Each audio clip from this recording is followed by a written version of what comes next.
All right, I'll go ahead and share. Give me 1 second here.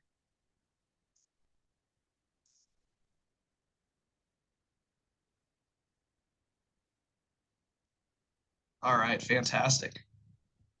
Well, Happy New Year, everyone, and welcome to the Interplanetary Chamber of Commerce's monthly webinar.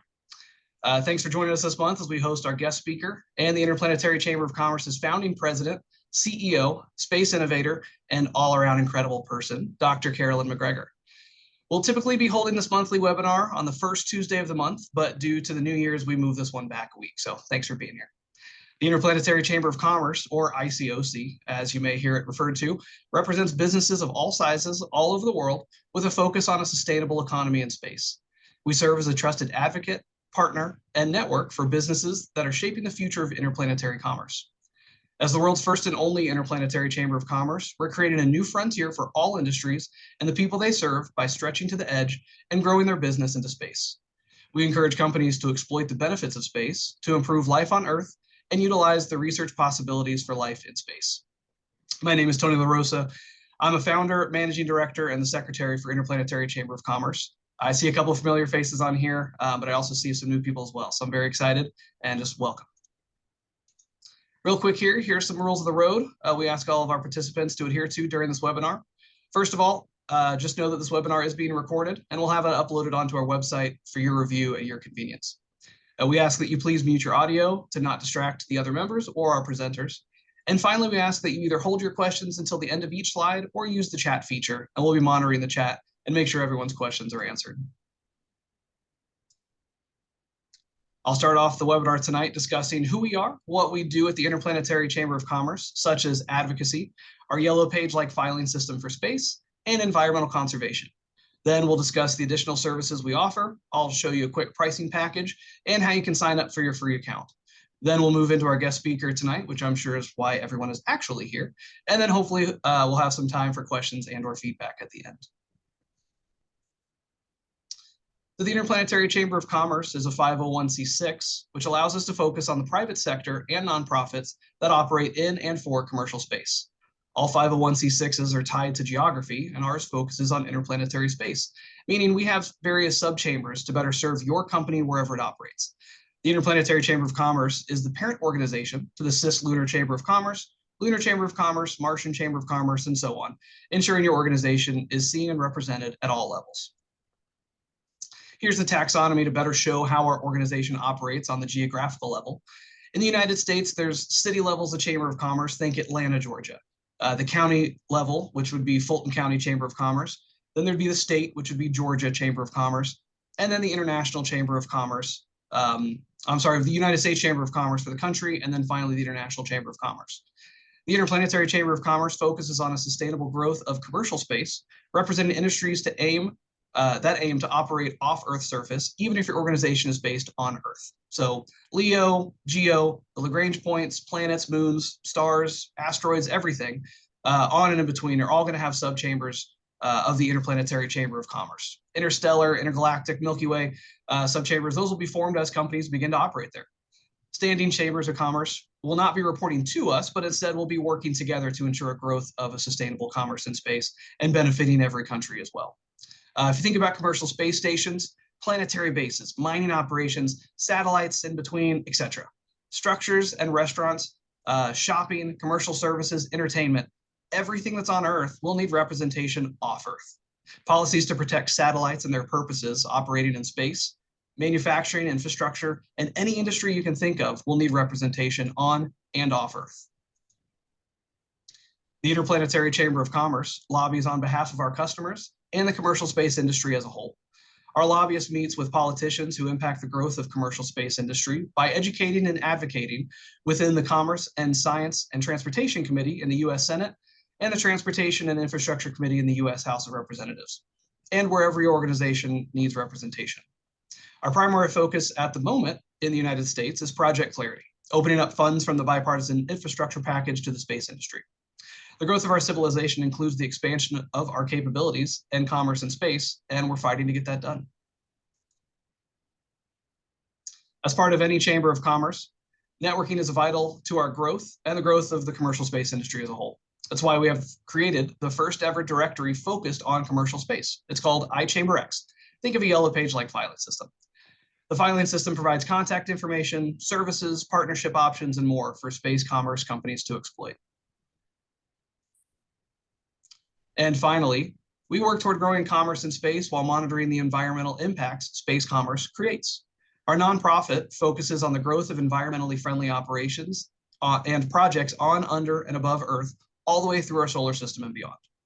We're helping the commercial space industry grow while making sure that we preserve the natural state of our solar system and every planet in it, especially Earth, to prevent collapse due to human activities. The upcoming events include our services, which will grow along us as we continue to grow. So the Interplanetary Chamber of Commerce is just that. We're a chamber of commerce. Because of that, we offer these additional services and events. First of all, the ICoC is a self-regulated corporate governance, meaning we run as a democracy working for your business while the businesses involved tell us what they need, elect their own leaders, and get involved with the ICoC so that we can all grow together. As your organization joins ours, if it hasn't already, we'll continue creating workshops within your specialty areas. This will also give you the opportunity to network more and truly help us in creating the type of organization that you want.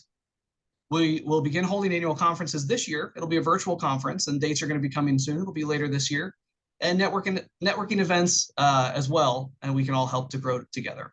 And our policy workshops are going to focus on whatever policy issues you may have, along with briefing you on the important policy updates that affect you. Through policy proposals, work groups, and advocacy, we make sure the policies are in place to benefit our members from the city level to the global level. We've partnered with the Space Intel Report, and a premium listing will include a discount on their services, and more on that in just a second. Finally, we think it's important to build the legacy of your organization, and your legacy starts with legendary employees. So we'll begin holding career fairs that will bring the level of professionalism and innovation that your company needs, and we'll likely hold our first career fair in 2025.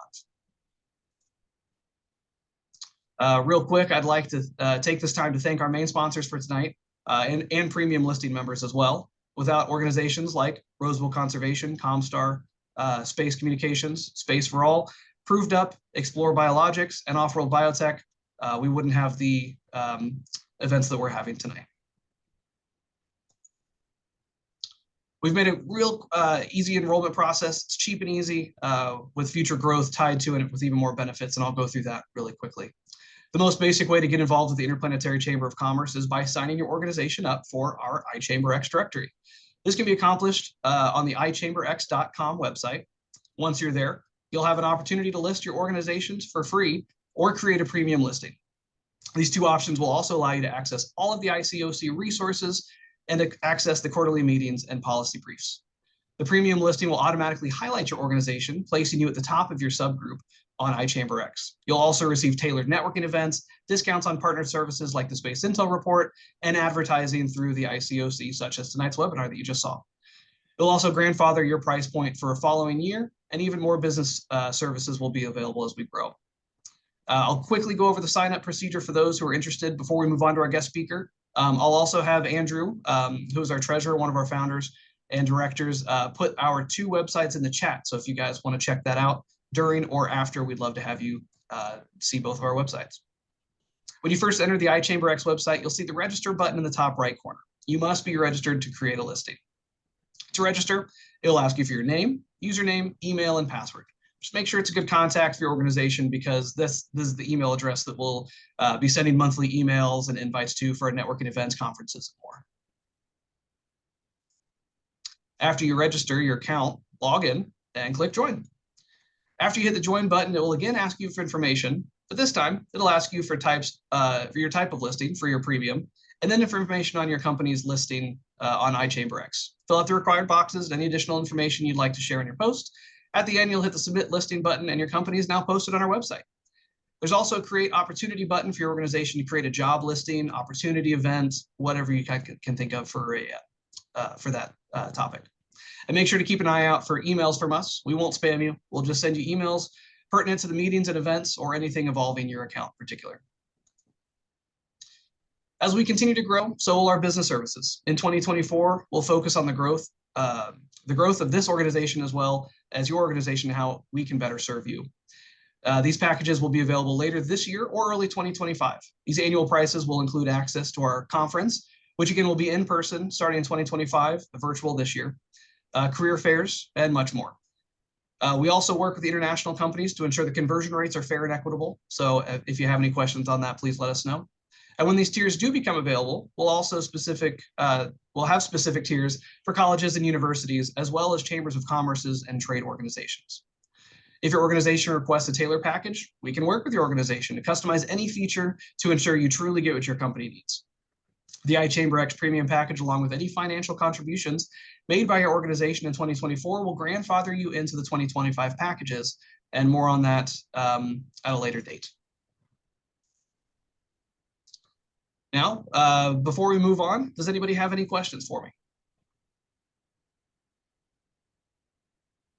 All right, if there's no questions regarding our services or what we stand to accomplish, I'd like to move on to our guest speaker. So, Professor Carolyn McGregor is the founding president and CEO of the Interplanetary Chamber of Commerce.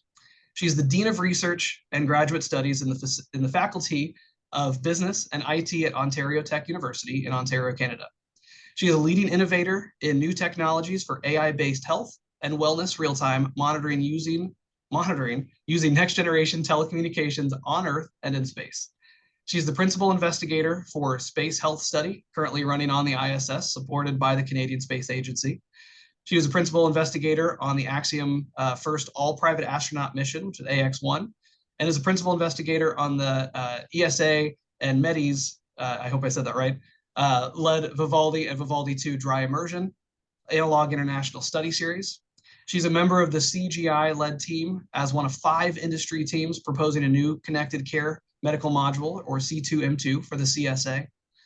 She collaborated with Dr. Roman Bayevsky, founding space cardiologist at the Russian Institute for Biomedical Problems, for more than a decade on a series of space research studies. In 2014, she was awarded membership in the Order of Australia, or AM, General Division by Queen Elizabeth II for significant service to science innovation through healthcare information systems. She's currently serving as the governor of the IEEE Computer Society Board of Governors and a board member for Compute Ontario, Canada. I honestly had to readjust this slide so many times to fit even all of this on the slide, but it's barely half of it. I could honestly spend the next hour alone talking about all of her accomplishments, but instead, I have the honor of introducing you to an incredible human and an even better colleague, Dr. Carolyn McGregor. Thank you very much, Tony. And I'm really delighted to have this opportunity to provide this inaugural webinar today. As an Australian living in Canada, it's my custom and duty to acknowledge the lands and the people of the Mississauga Scugog Island First Nation as the traditional owners of the land on which I sit today. In addition, as an Australian, I'd like to acknowledge the ancestors and ancestral lands on which the university I'm based there and my home in Australia sit, and I'd like to acknowledge the elders, both past and present. Now, today, I'm really excited to speak about the digital infrastructure to the ultimate edge in the new space economy. And Tony, if you could just provide me with permissions to do the share, then I will be able to share my screen. Yeah, I thought I did that. I apologize. I thought that was already taken care of. We haven't tested that beforehand. Oh, man. Mm-hmm. There we go. So in my talk today, I'm going to be speaking about where different countries sit and why it's important and why I really consider us to be at a tipping point where the private sector has a different role now moving forward. So I'll just share my screen. All right, hopefully you can now see my screen. Yes, it looks like you can. Yeah, it looks great. All right. Now, first of all, in a recent Bloomberg report that assessed 51 governments, 11 space industry subsectors, 1/3 of the infrastructure of funding towards space is going towards ground stations. But the key in the title for this is that global space spending is projected to grow 41% over the next 5 years. Position, navigation and timing takes up 39% of this expenditure. And we have an increase in the number of launches internationally. 186 launch attempts, 2022, 145 in 2021, with an increase in 2023. So clearly, this is an industry that's growing. But we now have to consider how it's growing and how we position business. And as I said, why I really think we're at a tipping point where business takes on, or the private sector takes on, a different role. So in this slide, it might be a little difficult to see, sorry about the font. I started to look at country priorities. Now, first of all, I looked at some joint initiatives. So the Lunar Gateway, if you aren't aware, the space station that will orbit around the moon, there are multiple government agencies involved in that initiative and providing their support in various ways to be engaged in that process. But I wanted to cover off some of the countries, the leading 4 who have shown attempts to be located at the moon, and also the countries that I'm from in terms of the priorities, because it really starts to show the drivers that are driving innovation when the driver is predominantly funding from the government. So from the US perspective, they have the Artemis mission, where they are looking at bringing in other partners. They've brought in Canada to offer a seat. One of the astronauts on the Artemis mission will be a Canadian astronaut. There's the new space station. Axiom was awarded access to the last docking port on the International Space Station. That will allow them to attach their initial component of a private space station to that space station that is already there, and then build and continue off that to be able to have the benefit of connecting to an existing station initially as they continue to bring up their equipment. And of course, in the US, they're looking and utilising launch vehicles currently from SpaceX, and Boeing is working towards provisioning that equipment for launch as well. So these are the initiatives from a government perspective they're looking at. Now, in Russia, they're trying to provide a vehicle that will go to the moon. Unfortunately, they had an unsuccessful mission back in August, but their current trajectory is to have another mission attempt for 2027, and ultimately with a vision to have their own representation of colonisation on the moon. India is the 4th country to be able to land on the moon, and their recently announced in the last 6 months space vision is to have a manned mission to the moon that they from their own launch by 2040, with an India space station by 2035, with astronaut training commencing in 2024. China has a vision to build lunar bases. They are proposing within a decade to use moon soil to be able to build structures on the moon. Now, their model is interesting also because they're provisioning space within their own infrastructure and environment physically for other countries to utilise their overall services to bring them into the space economy. Now, if we consider some other countries that aren't some of these major players that are looking at launch vehicles, that are looking at major colonising components, the countries like the ones that I represent with where I live and work. Now, Canada traditionally has demonstrated their leadership in robotics by provisioning the Canadarm and Dexter. Now, you may be familiar with Canadarm. It's the one that can walk around the space station. And Dexter has multiple arms, if you like, robotic arms. And so through this is how Canada's been able to contribute to the International Space Station. And more recently, as was mentioned in the introduction, I was part of one of 5 teams that was proposing an architectural design to technology readiness level 4 of a connected care medical module. So if you think of a shipping container, and in fact, that's what we delivered ours in, and we were all asked to do the same, a shipping container fitted out with equipment to perform medical procedures. Now, interestingly for Canada, the brief was to not only service space, but it will also service rural and remote communities, which is also why I've included these as an example. In Australia, their latest strategic directions for their government-led initiatives and supported initiatives in space are to create ways that Australia can participate in the supply chain for things that need to be launched into space, and also are working in partnership with NASA to deploy an Australian rover on the moon. Now, what's interesting and different in both the countries of Canada and Australia is that they're strategically aligning the benefits for space with the people and infrastructure in country. Why?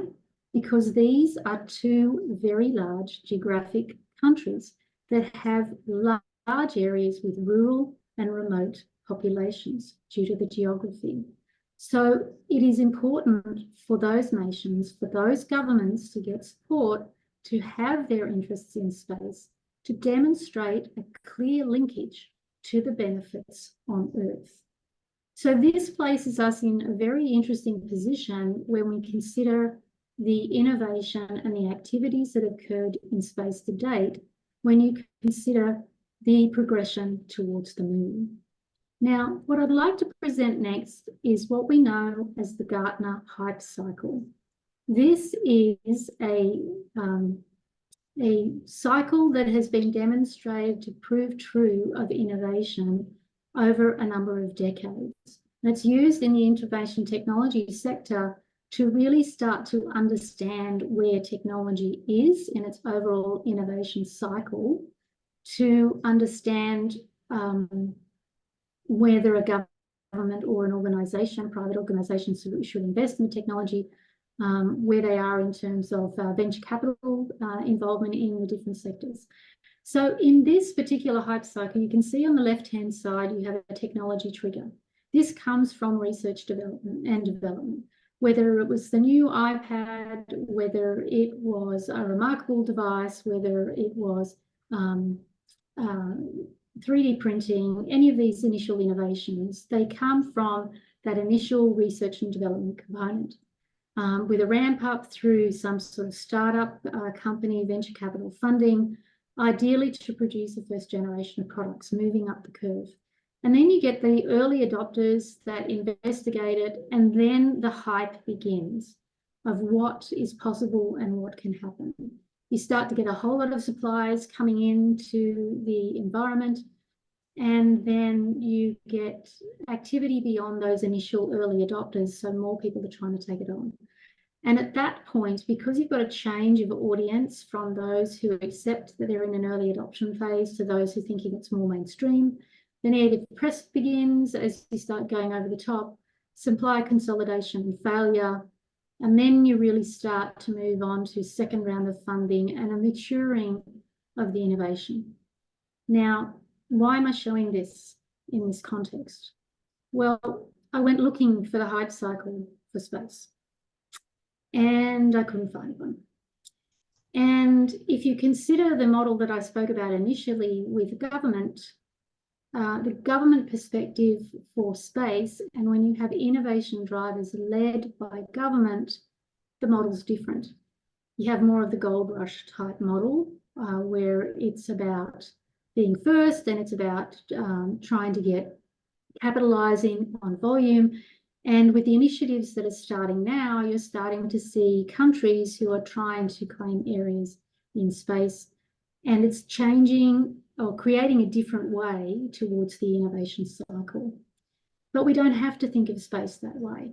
And with the maturity of industry now, we have the opportunity to switch to an industry-led innovation model to service needs that we have on Earth the same way that we can have in space.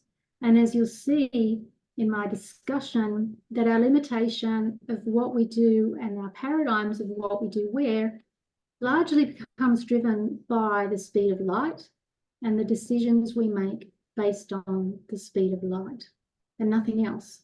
Because if we think about whether we're providing a service as a company and as business to someone in a rural and remote community or an urban centre on the moon, then really our ability to provision that in a digital world, because this is a discussion about digital infrastructure, really it comes down to the limitations at the moment of speed of light. And if we do happen to find another mechanism that's faster than the speed of light, then that becomes our new limitation.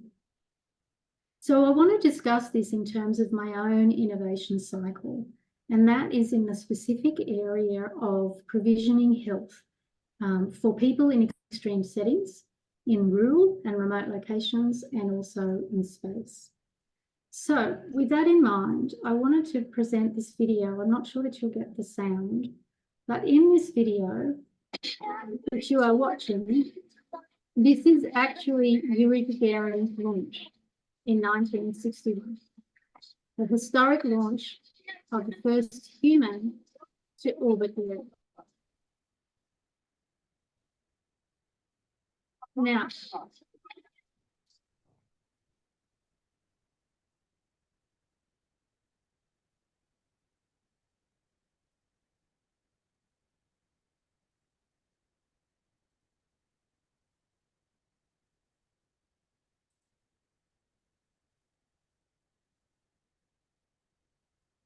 Now, what's significant about this launch and this whole mission, from my perspective, that I was able to learn from Dr. Roman Baevsky, who was his cardiologist, was that during that launch and mission, he was actually wearing an electrocardiogram device.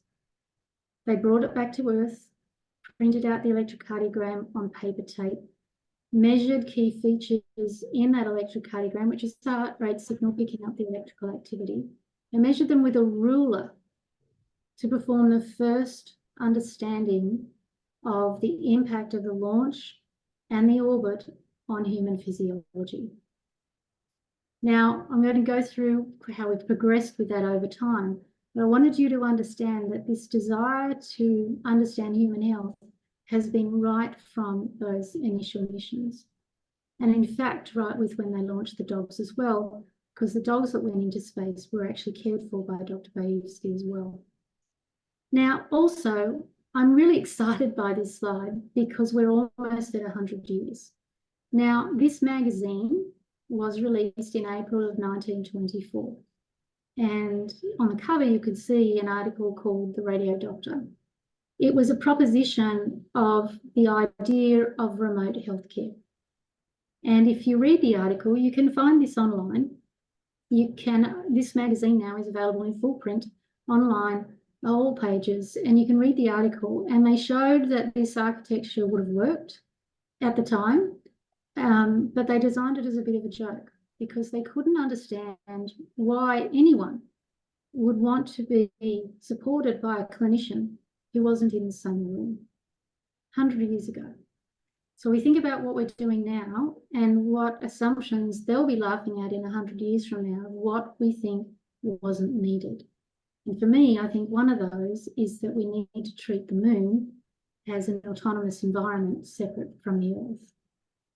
So when they provision healthcare in space, there's two types of provisioning that happens. One is the regular operational support for health, and the other is all the research studies.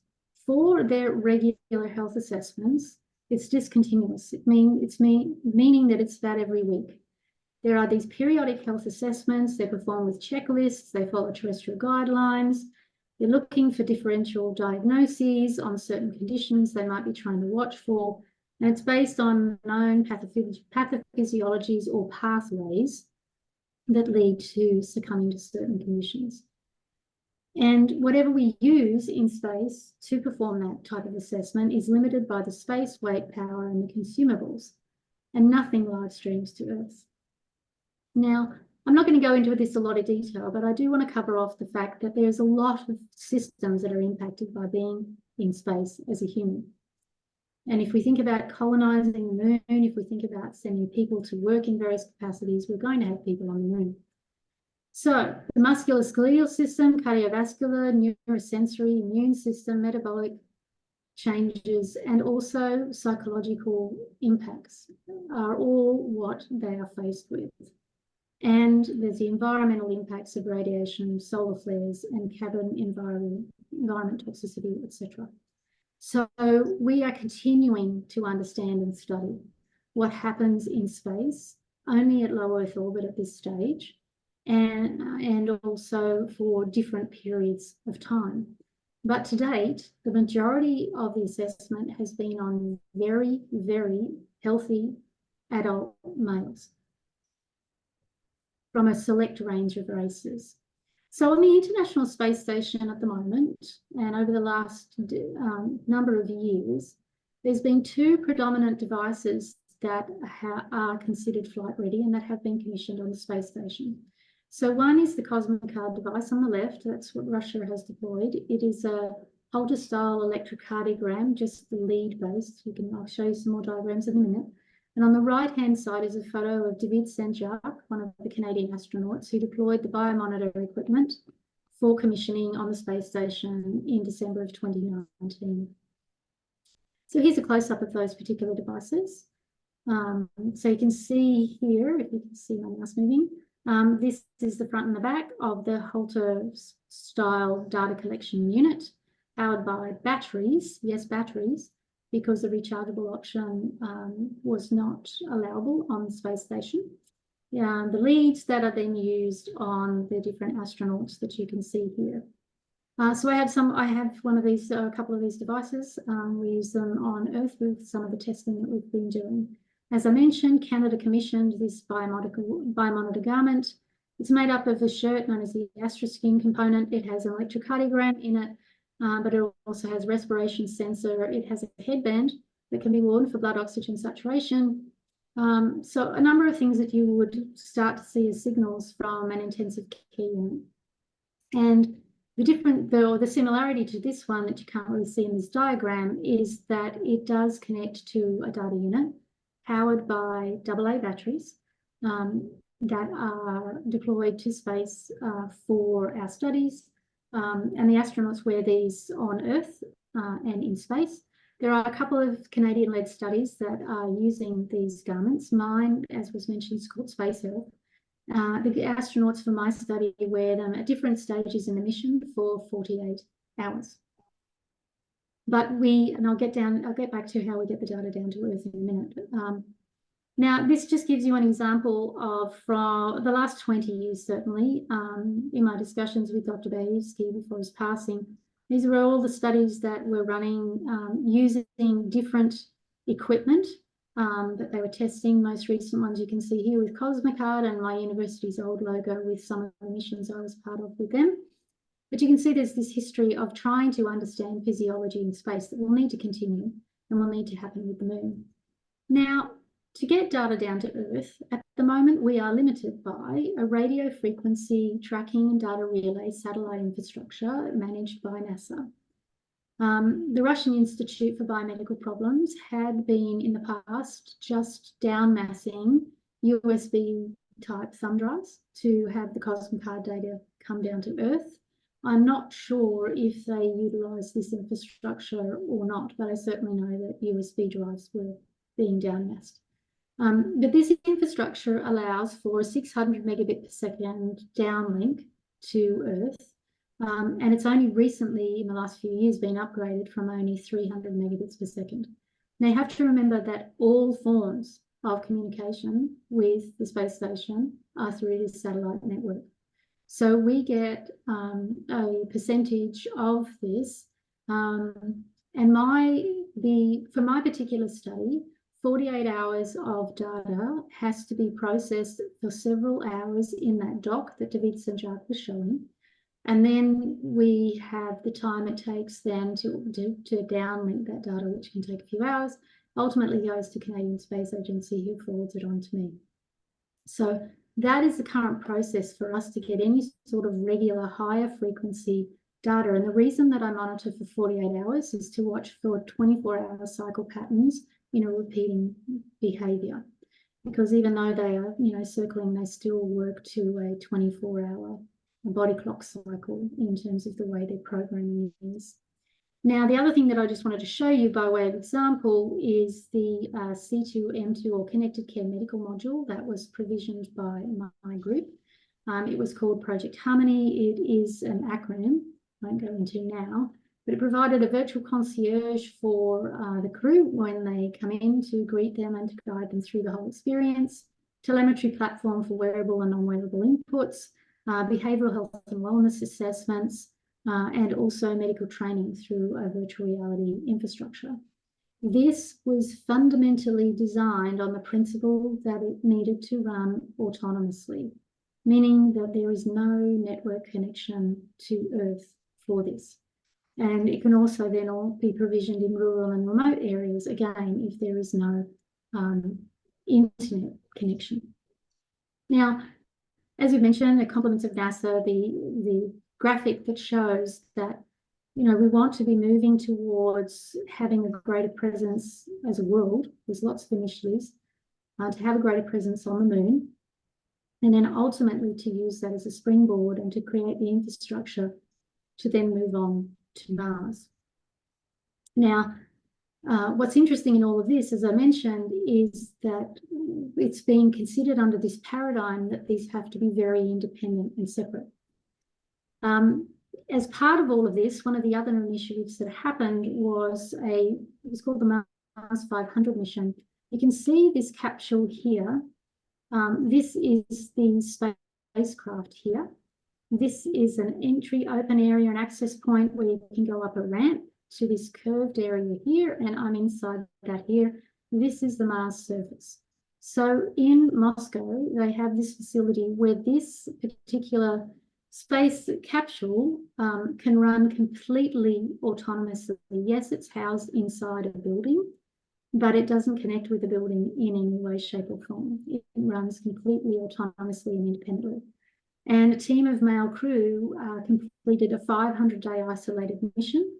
We're halfway through that mission. They were able to come out of the hatch, go up the stairs, onto the moon surface, collect samples, come back down, and then complete the second half of the roughly 250 days to return to Earth. So we have these mechanisms that are all being created to address various components that have been driven, as I said, by government. So what led me to try and look at what we're doing in space, and why is that providing me with a different paradigm about innovation, requirements, what we need in space, and who should be driving it? Well, we come interestingly back to babies, and I won't derail this talk too much to talk about preterm infants, and apologies to anyone who finds this distressing. But in my work, I really wanted to change the way that these babies were watched in their development.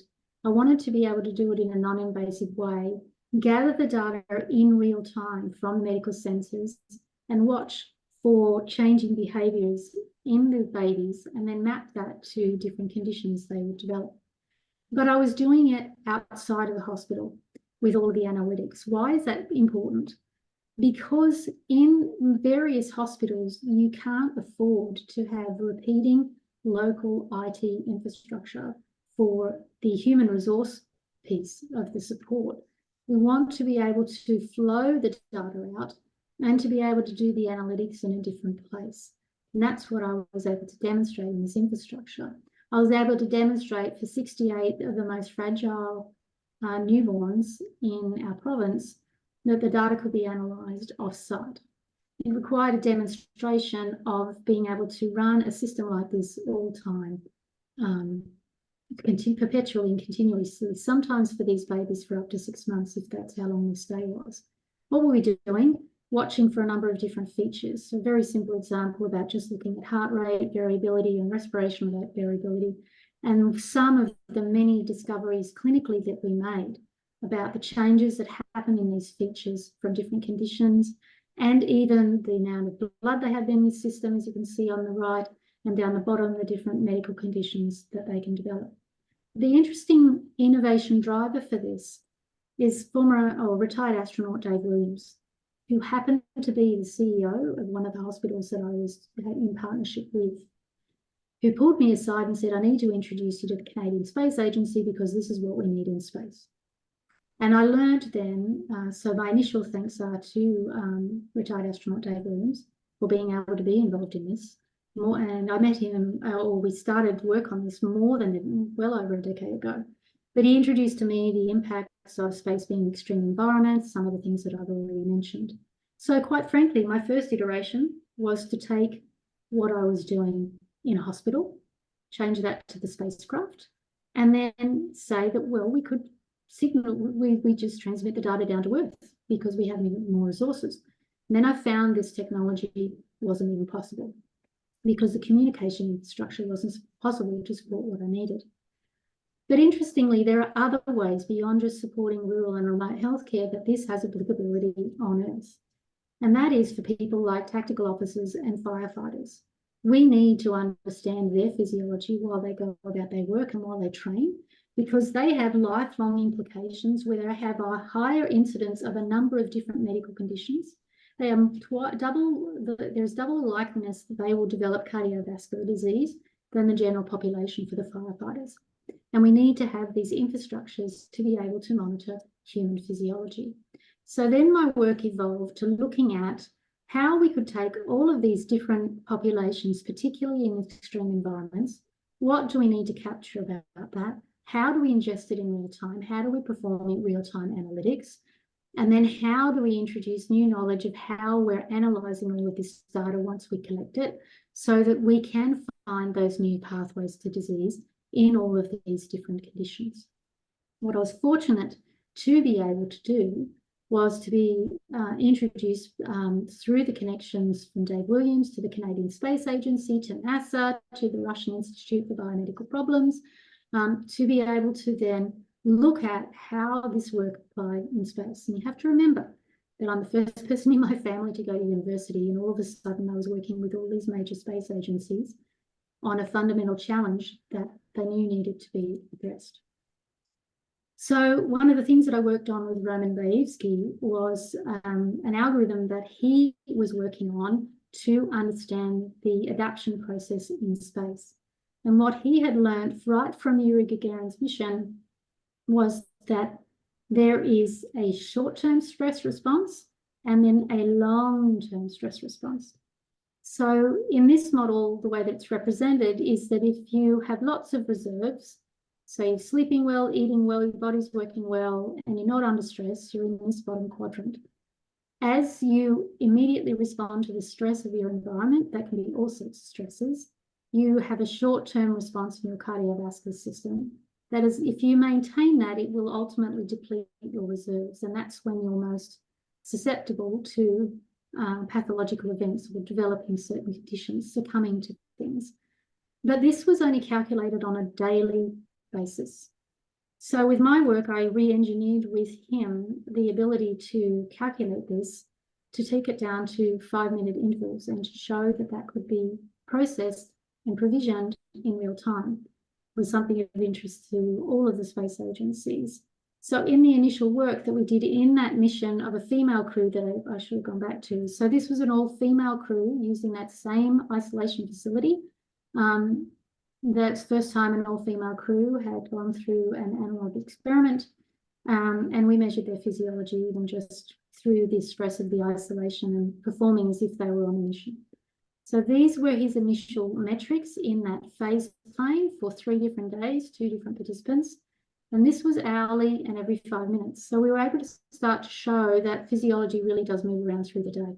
This is really important in the research because we believe that we need to better understand the activities in space that cause the stress, and it can be different from one person to the next. We're doing it the same way to understand in a different way through this dry immersion study. So this is Vivaldi, initially with an all-female crew, 20 females going through the experiment of using these dry immersion tanks, and then we also repeated it with an all-male crew as well. Again, looking at the movement in this phase plane. So that's led to my own space health study that we mentioned that's running on the International Space Station. This is the mission logo for my space health mission. So you can see that it's about building that high fidelity digital twin of astronauts in space, not only using the data I'm collecting on a biological male and biological female population, but also demonstrating how a system like this could run in real time. But as I mentioned, what I require is to dock these data units, to downlink the data to Earth, and then to process it retrospectively at the moment. What's interesting also from being part of the Axiom AX1 mission is that by and large, most of the crew are ordinary people. They haven't gone through years and years and years of training to be astronauts. So their physiology fundamentally is different. So being able to be part of this mission and capture the physiology from astronauts on this mission means that we can start to understand more about what we need to watch for. So this type of an architecture makes sense. It makes sense to do in space what we're doing on Earth. And it makes sense to connect them if the speed of light allows. Now, it turns out that it does. So in honor of one of our founding partners, ComStar and Laserlight, I want to draw on the example from the infrastructure that they're working to put in place in space. So there will be a ComStar 1 satellite that will be positioned 41,000 roughly miles from the moon, 225,000 miles from Earth. And this will be a hybrid satellite that will support both radio frequency and optical communication. The radio frequency communication can go direct to Earth. The optical will go to a string of satellites or a network of satellites around Earth. So that'll enable the communication with whichever satellites are available and in line at that particular point in time. So this will provide an enormous amount of bandwidth. And it will mean that, as I said, that we have the opportunity to provide that connection to Earth that is limited only by the speed of light. But now let's think about government priorities at the moment. Government priorities at the moment are focused on getting to the moon, because the moon is the asset that they're interested in. It's not looking at what we in industry would look at, which is how we set up that communication infrastructure for any particular location that we're trying to get to. And this is the quandary that we're in at the moment, and recognizing that this is the time that industry needs to lead, and that we need to help governments to understand that setting up this type of infrastructure is really just the extension of what we're doing on Earth, and that this provides so much potential and opportunity, particularly with the Halo network, of providing new opportunities for communication on Earth as well. So what does this look like with my infrastructure? This is a very busy diagram, and I'll try and walk you through it. So here is my infrastructure. It actually shows a lot of the components you have on the space station at the moment. I'm proposing this as a cislunar habitat. So whether this is the new Axiom space station, albeit that that's, I know, in low Earth orbit, if this is the cislunar habitat, as I've got it labelled here, we're going to need to have what we call these countermeasure pieces of equipment on station, which are to provide exercise opportunities and other health intervention-based opportunities for astronauts to try and maintain their physiology while they are in space.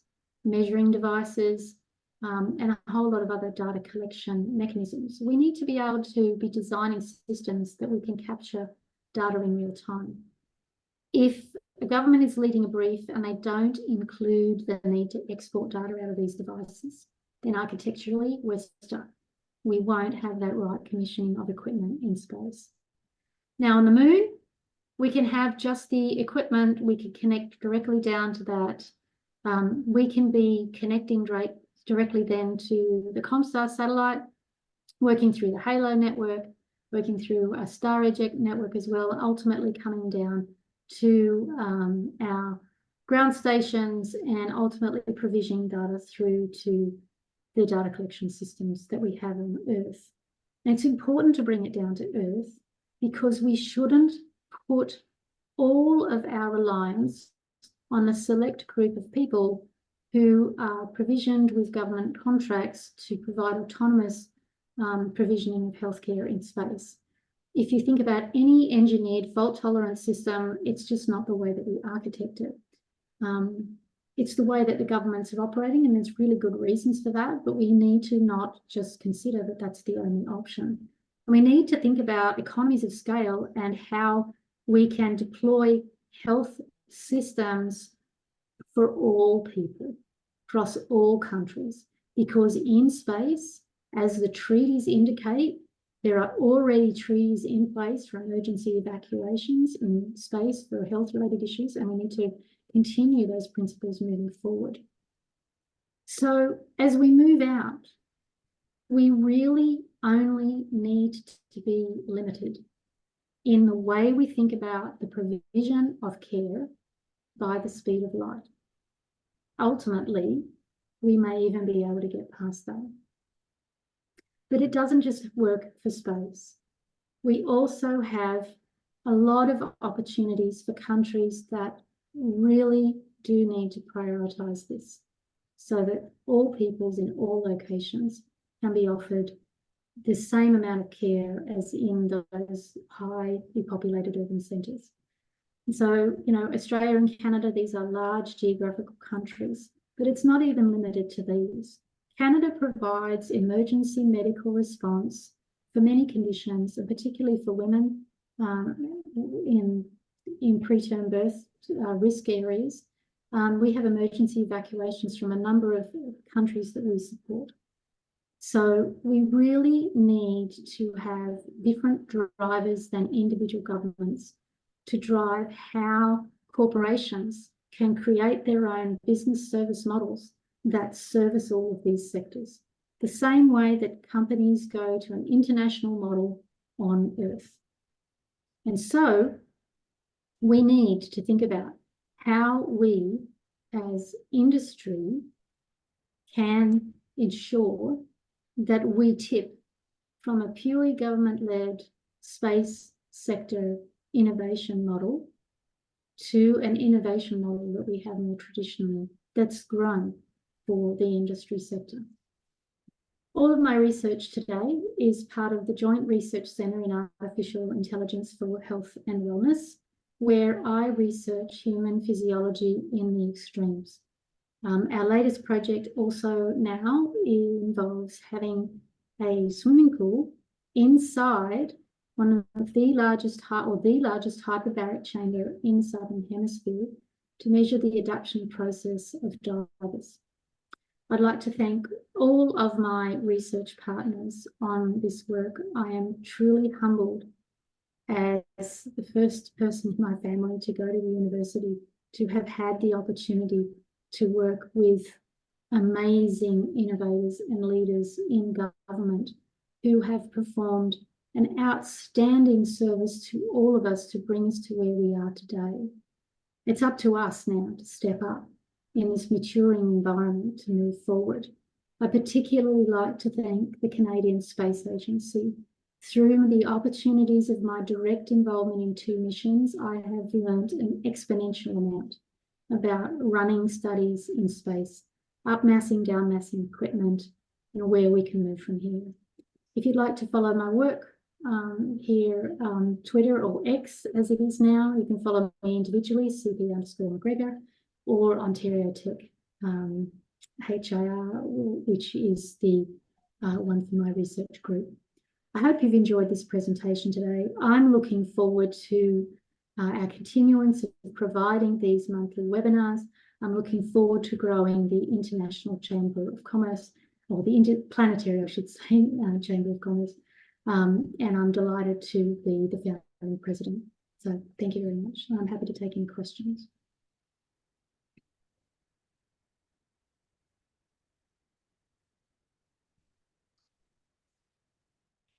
Easy enough. Yeah, I don't see anything in the chat here, nothing popping up. Thank you so much, Carolyn. It's always amazing just to get to talk to you in general. Oh, go ahead. Somebody have a question. Oh, yeah, I didn't use the chat. I just thought I would talk to Carolyn personally. That was a fabulous presentation, and I have to admit to you, I know I've heard segments of that over the last few years we've worked together, but together as a complete whole that shows valuation and value received from not only space to ground, but ground to space was terrific. Thank you, Carolyn. It was super. Oh, you're muted, Carolyn. Sorry, I was just saying thanks, Bob. Coming from you, I really appreciate that. Thank you. Yeah, it really is amazing. And same, piggybacking off of Bob, I've gotten to talk to you a lot, and I've even reading the slides and putting all that together and kind of in prep just to introduce you. You read a lot of that, but getting to actually see it from you, it's really, really cool and inspiring. And I'm excited to work with you and kind of see how your research goes, as well as how this goes, and how we can kind of keep growing together and just, doing as much as we can for humanity, right? Making it as best as we can. That's all we can do at this moment. All right, cool. Well, if nobody else has any questions, I just want to thank everybody for coming tonight. Let's see. The only thing I was going to share back was just a thanks for joining us slide on the Zoom. So don't worry about sending it back, Carolyn. But again, if you have any questions in the future, we'll be posting this video on our website, and we're always welcome to take questions on any of our email addresses. You can find us on LinkedIn as well. But thank you all for joining the January webinar. In general, I really appreciate it. We invite you to please join us at the Edge, where we explore what's beyond. And we hope to see you at the next webinar, which will be taking place in the first Tuesday of every month. So that would be, I think, February 6th. Don't quote me on it. But whatever that first Tuesday is next month, that would be February 6th at 7 o'clock. And again, feel free to hop on our website. If you have any questions at all, please feel free to reach out. And next month, we will be having Bob Brumley with Laser Light and Comstar to be our guest speaker. Very excited to listen to that one too. So make sure you hop in, and yeah, we'll talk soon. Thank y'all. Okay. Thank you, everyone. Then could you stop